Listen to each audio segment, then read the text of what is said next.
জি 24 ঘন্টায় জ্যাকলিবল স্টুডিও থেকে আমি সব্যসাচী শুরু করছি ভোটের ভবিষ্যৎ। নির্বাচন কমিশনার জ্ঞানেশ কুমারের বিরুদ্ধে কি ইমপিচমেন্ট মোশন আনা হতে পারে? ইমপিচমেন্টের পক্ষে সওয়াল করছেন মুখ্যমন্ত্রী মমতা বন্দ্যোপাধ্যায়। জাতীয় নির্বাচন কমিশনের বিরুদ্ধে ইমপিচমেন্ট হতে পারে আর দলকে তাতে অংশ নেওয়ার কথাও বলছেন মুখ্যমন্ত্রী। মমতা বন্দ্যোপাধ্যায়ের সাফ বক্তব্য, কমিশন স্বেচ্ছাচারিতা করছে, তাকে বরখাস্ত করা উচিত।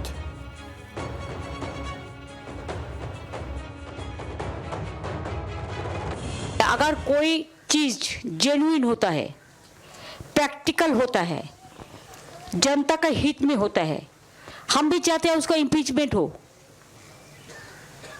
नंबर हमारा नहीं है, लेकिन इम्पीचमेंट भी हो सकता है ना। प्रोविजन तो है, रिकॉर्ड तो हो जाएगा।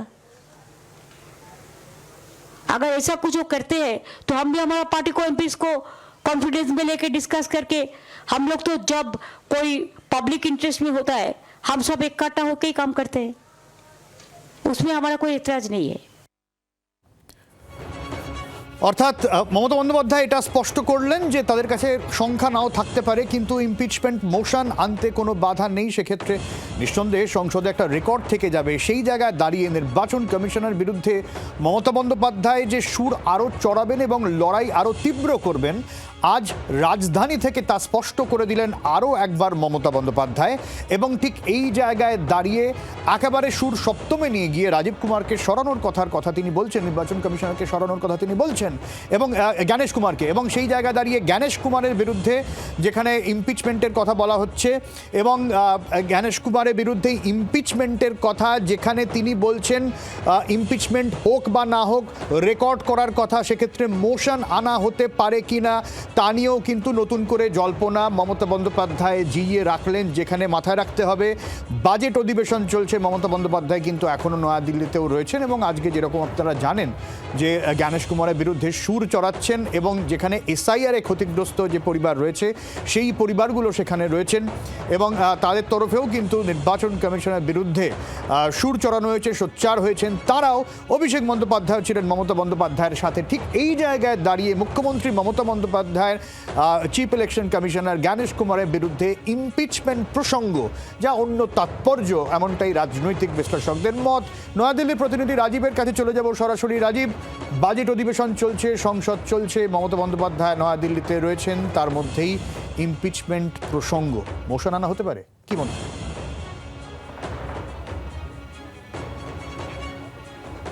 সব্যসাচী, পরিপ্রেক্ষিতে এক্ষেত্রে বলে রাখি যে নির্বাচন কমিশনার, মুখ্য নির্বাচন কমিশনার জ্ঞানেশ কুমারের সঙ্গে বৈঠক করা, সেই বৈঠক ছেড়ে বেরিয়ে আসা।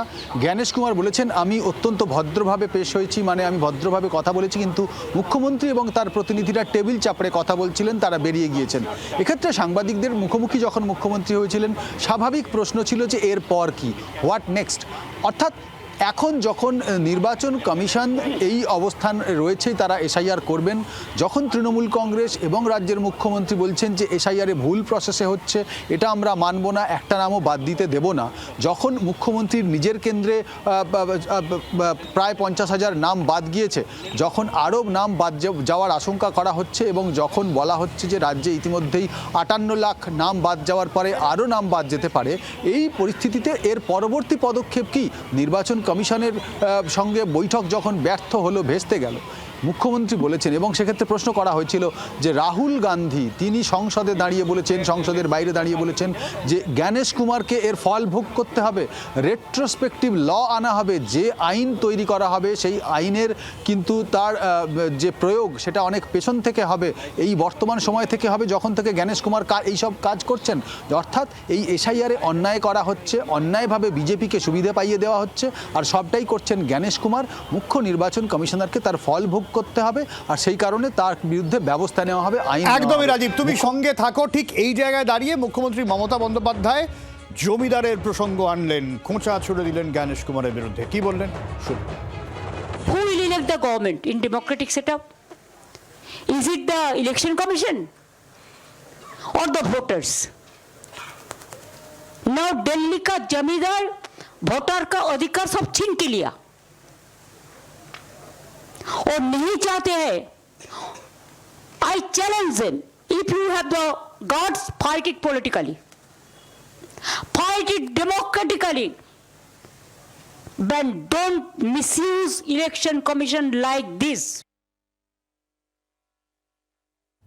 গণতন্ত্রের অধিকার রক্ষার্থে যে সংস্থা, সেই সংস্থার বিরুদ্ধে গণতন্ত্র হরণের অভিযোগ আনছেন মুখ্যমন্ত্রী মমতা বন্দ্যোপাধ্যায় এবং সরাসরি বিজেপি কমিশন যোগসাজশ। রাজীব,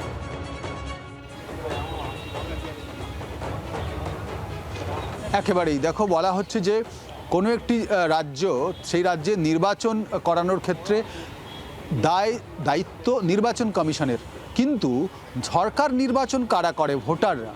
এক্ষেত্রে মমতা বন্দ্যোপাধ্যায়ের সরাসরি অভিযোগ সেই ভোটারদেরই হাটিয়ে দেওয়া হচ্ছে, সরিয়ে দেওয়া হচ্ছে, ভোটার তালিকা থেকে বাদ দেওয়া হচ্ছে যারা কিনা বৈধ ভোটার, এবং টার্গেট তৃণমূল কংগ্রেস। প্রশ্ন করা হয়েছিল যে অন্যান্য দলকেও কি টার্গেট করা হচ্ছে? মুখ্যমন্ত্রী তার জবাব দিয়েছেন যে হতে পারে অন্যান্য দলের ক্ষেত্রে অল্প সংখ্যক কারো নাম বাদ যাচ্ছে বা টার্গেট করা হচ্ছে, কিন্তু মূল টার্গেট রাজ্যের তৃণমূল কংগ্রেস, এবং এই টার্গেটের তারা জবাব দেবেন। এবং নির্বাচন কমিশন ঠিক কাজ করছে না। নির্বাচন কমিশন এক্ষেত্রে তাদের যে গণতান্ত্রিক এবং সাংবিধানিক যে কর্তব্য তা তারা পালন করছে না। স্পষ্টতই নির্বাচন কমিশনকে কাঠগড়ায় তুলেছেন তিনি, এবং নির্বাচন কমিশনের সম্পর্কে আমরা জানি যে গতকাল তিনি জ্ঞানেশ কুমারের ব্যাখ্যা দিয়েছেন, এবং নির্বাচন কমিশনের ভেতরে সীমা খান্নার কথা বারবার বলছেন। তিনি বলছেন যে বিজেপির লোকেরা এই কাজ করছে। এবং একদমই রাজীব, আমি এই জায়গাতেই আসবো তোমার কাছে আবারও। জহর সরকার প্রাক্তন আমলা, তার সঙ্গে আমরা এই নিয়ে কথা বলেছিলাম। শুনুন।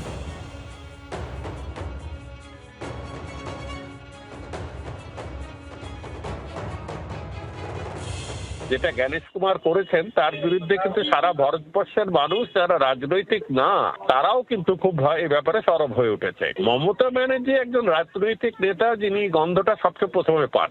অতএব অন্যরা যেখানে মামলা টামলা করছে উকিল মাধ্যমে, উনি ঝাঁপিয়ে পড়েছেন দিল্লির বুকে নিজে কেস করা। জিনিসটা একটা সিম্বলিক ভ্যালু আছে যে একেবারে একজন মুখ্যমন্ত্রী এক প্রান্ত থেকে দিল্লিতে ঝাঁপিয়ে পড়লেন যে অসুরকে আর কেউ বধ করতে পারছে না।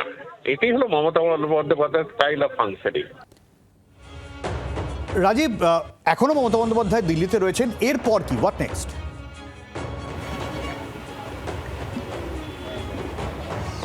ঠিক এটাই মুখ্যমন্ত্রী মমতা বন্দ্যোপাধ্যায়কে এই প্রশ্নটা আমরা করেছিলাম। তিনি বলছেন যে এর পরবর্তী পদক্ষেপ দলগতভাবে নেওয়া হবে, এককভাবে তিনি কোনো সিদ্ধান্ত নেবেন না।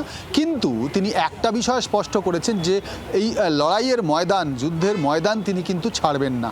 এক্ষেত্রে তিনি বারবার বলেছেন যে মনে রাখতে হবে যে নির্বাচন কমিশন কিন্তু ভোট দেয় না, ভোট দেয় সাধারণ মানুষ। একদম রাজীব, তুমি একটু সঙ্গে থাকো। আমি রাজনৈতিক প্রতিক্রিয়া নিয়ে দেবজিৎ সরকার রয়েছেন আমাদের সঙ্গে বিজেপির তরফ থেকে। দেবজিৎবাবু, রাজীব কুমারের বিরুদ্ধে ইমপিচমেন্টের বিষয়ে মুখ্যমন্ত্রীর মন্তব্য প্রসঙ্গে আপনার মন্তব্য। দলের 5টা লোক পুরো ইমপিচমেন্ট বানান বলতে পারবে না রাত্রি 8টার পরে, তারা ইমপিচমেন্ট আনবে। আর দ্বিতীয় কথা হচ্ছে যে যেভাবে এই রাজ্যে গণতন্ত্রকে বাজেয়াপ্ত করেছেন মাননীয় মুখ্যমন্ত্রী এবং তার দলবল, যেভাবে একটা সংবিধানের উল্টো দিকে দাঁড়িয়ে অসাংবিধানিক একটা সংগঠন আইপ্যাক তাদের সঙ্গে প্যাক্ট করে তৃণমূল কংগ্রেস রাজ্য সরকার নামে একটা জিনিসকে চালাচ্ছে, তার উল্টো দিকে দাঁড়িয়ে বাংলার মানুষ তৃণমূলের সঙ্গে নেই, পশ্চিমবঙ্গের মানুষ তৃণমূলকে চায় না। এই মুহূর্তে যদি ভোট হয় তৃণমূল থাকবে না। আসন্ন 26-এর নির্বাচনে যেদিন ভোট হবে সেদিন শুধু তৃণমূলের ক্ষমতা থেকে চলে যাওয়া, তৃণমূলের ইমপিচমেন্টের ওপরে সিলমোহর পড়বে। ওরা জানে, ওরা সেটা ভালো করে জানে। তাই জন্য এইসব পরাজিতের আর্তনাদ আপনাদের সংবাদ মাধ্যমের মাধ্যমে মানুষের কাছে পৌঁছে দিতে চাইছে। ওতে বাংলার মানুষের, পশ্চিমবঙ্গের মানুষের কোনো আগ্রহ নেই। অনেক ধন্যবাদ দেবজিৎবাবু। আমি রাজীবের কাছে যাবো। রাজীব, যেরকম বলছি, তার মানে এর পরে সমবেত সিদ্ধান্ত, সাংসদদের সঙ্গে বৈঠক, তাই তো?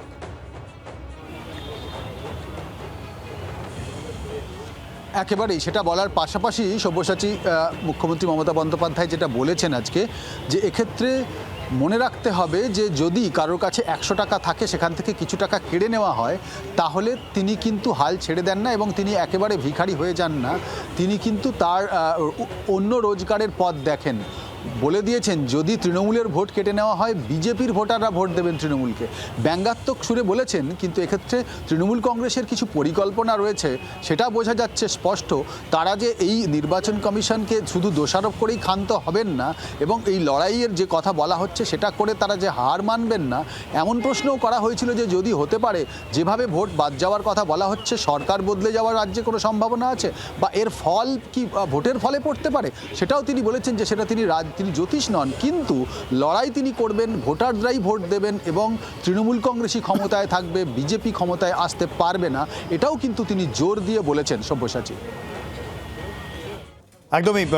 অবসরপ্রাপ্ত বিচারপতি অশোক গঙ্গোপাধ্যায় রয়েছেন আমাদের সঙ্গে। অশোকবাবু, আপনার কাছে একটু এই যে মমতা বন্দ্যোপাধ্যায় প্রসঙ্গ তুললেন নির্বাচন কমিশনের ইমপিচমেন্ট, একটু টেকনিক্যালিটিসটা সাধারণ মানুষকে যদি একটু বুঝিয়ে দেন। দেখুন, এটা তো ইমপিচমেন্ট আনতে হয় পার্লামেন্টে। পার্লামেন্টে আনতে গেলে বরিষ্ঠতা দরকার।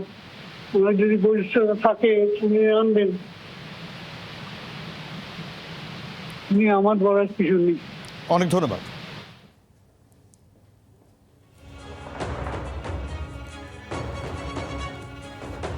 এই জায়গায় দাঁড়িয়ে আমরা আরও রাজনৈতিক প্রতিক্রিয়া নেওয়ার চেষ্টা করব, যেখানে মমতা বন্দ্যোপাধ্যায় কিন্তু এটাও বলেছেন যে সংখ্যাগরিষ্ঠতা না থাকলেও অন্তত ইমপিচমেন্ট যদি আনা হয় তাহলে অন্তত রেকর্ড থেকে যাবে। সেই জায়গায় দাঁড়িয়ে মমতা বন্দ্যোপাধ্যায় এরপর সাংসদদের সঙ্গে বৈঠকে কী সিদ্ধান্ত নেন সেদিকে অবশ্যই নজর থাকবে। বাংলার আওয়াজ, বাঙালির আবেগ, জি 24 ঘন্টা।